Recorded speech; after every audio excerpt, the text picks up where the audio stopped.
en nombre de todos los que integramos esta gran institución nacional, ofrezco una sentida disculpa a toda la sociedad agraviada por este inadmisible evento.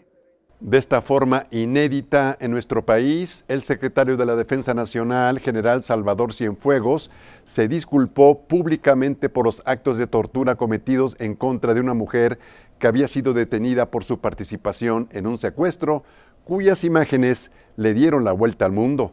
Para analizar estos hechos, hacemos contacto esta noche con el académico Gerardo Garibay Camarena, director de la Facultad de Derecho de la Universidad Popular Autónoma de Puebla, la UPAEP. Maestro Gerardo Garibay, ¿qué tal? Buenas noches. Hola Felipe, muy buenas noches. Maestro, ¿cómo se pueden explicar estas imágenes de tortura que se difundieron ampliamente a través de las redes sociales y que han merecido comentarios en la prensa internacional? Bueno, es una muestra de la complejidad que implica la lucha contra el crimen organizado, sobre todo en zonas del país donde ha alcanzado niveles graves de infiltración dentro de la sociedad. Este video es incomprensible, digamos, desde nuestra perspectiva un poquito más alejada de los hechos, pero también tenemos que entender el nivel de tensión y de desgaste psicológico y mental que implica para los integrantes del ejército y de la policía estar en esta lucha en la que algunos llegan a pasar incluso meses sin ver a sus familias y además en una situación de tensión permanente porque están con el riesgo de ser emboscados o de sufrir algún ataque. Y esto, pues a su vez, cuando no hay una preparación emocional suficiente para lidiar con este tipo de situaciones, pues se refleja en conductas que quedan cortas del estándar de respeto y de institucionalidad que esperaríamos de las instituciones encargadas de proteger nuestra seguridad. Ya escuchamos hace un momento las disculpas públicas, el perdón del secretario de la Defensa. ¿Esta actitud ayuda en algo? ¿Es un avance al reconocer públicamente esta falla? Bueno, yo creo que en México es un avance enorme, más allá de que haya sido o no prudente en el contexto de una lógica meramente de seguridad pública, el hecho de que un miembro de primer nivel del gabinete y además en un puesto como el que tiene, se atreva a salir ante las cámaras y decir directamente, perdón, nos equivocamos, es algo que para mí es muy sano y es una muy buena señal que ojalá sea reconocida e imitada por el resto de las administraciones, tanto a nivel federal como local, porque muchas veces los gobernantes se equivocan y luego le inventan 10,000 vueltas para no reconocer que se equivocaron.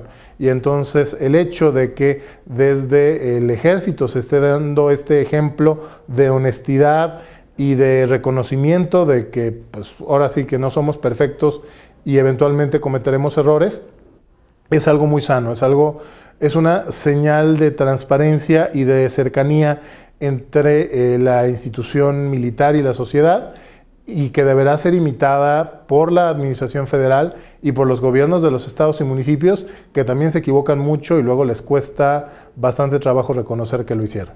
Pese a las evidencias de tortura que son frecuentes en México, se aprecia que hay un esfuerzo por erradicar este mal. ¿Usted cree que hemos tenido algún avance?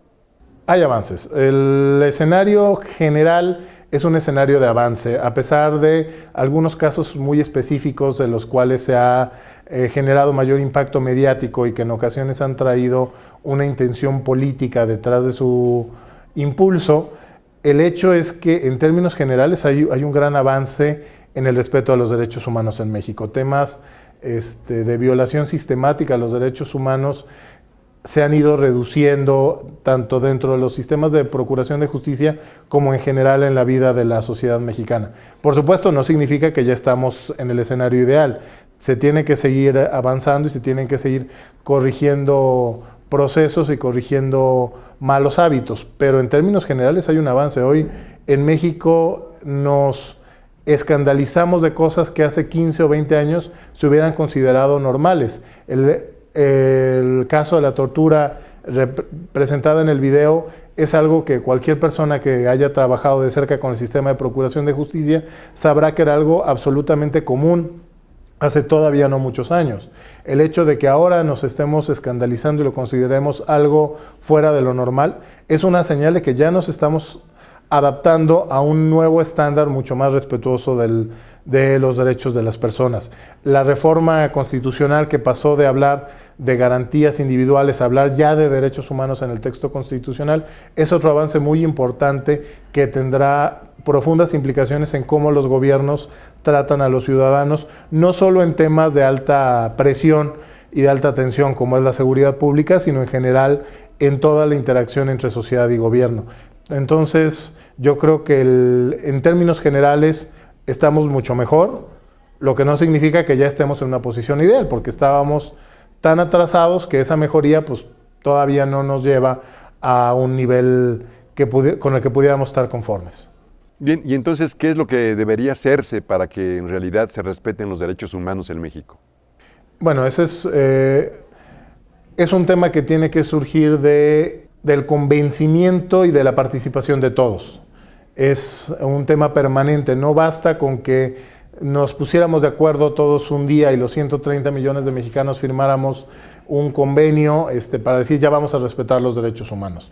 Es un tema que tiene que darse todos los días y que tiene que pasar por la aceptación de los derechos humanos como un compromiso de todos y empezando por los derechos humanos fundamentales, que son el derecho a la vida, a la libertad y a la propiedad. Cuando todos nosotros como individuos y como sociedad presionemos a las autoridades para que respeten por inicio de cuentas estos tres derechos fundamentales a la vida, a la libertad y a la propiedad, tendremos avanzado una buena parte del camino hacia el pleno ejercicio y el pleno respeto de los derechos y también de los deberes humanos. Por último, maestro, ¿cómo podría colaborar la sociedad en los esfuerzos a favor de los derechos humanos? Bueno, el papel de la sociedad es fundamental. Yo te diría que el respeto a los derechos humanos debe estar protagonizada esa lucha no por el gobierno, sino por la sociedad. Y el gobierno como representante y como parte de la sociedad, asumir también ese compromiso, porque finalmente pues todos los gobernantes son ciudadanos, incluso empezando por el presidente de la República es ciudadano. Entonces yo diría que tenemos que superar esa división mental que hemos construido en los últimos años entre sociedad y gobierno y entender que los gobernantes también son parte de la sociedad y como tal también tienen ese compromiso que asumir junto con todos nosotros. ¿Qué tenemos que hacer? Asumir como propios esos derechos humanos, en especial los derechos fundamentales a la vida, a la libertad y a la propiedad, y exigir su respeto en cada momento de nuestra vida. Exigiendo el respeto en las cosas cotidianas, lograremos también el respeto en los escenarios extraordinarios, en los escenarios de mayor tensión, como el que sucedió en el caso demostrado en el video que circuló en redes sociales. Muy bien, gracias, maestro. Buenas noches. Vamos a unos mensajes, son muy breves. A regresar, un estudio de opinión sobre este caso de tortura cometido por fuerzas de seguridad.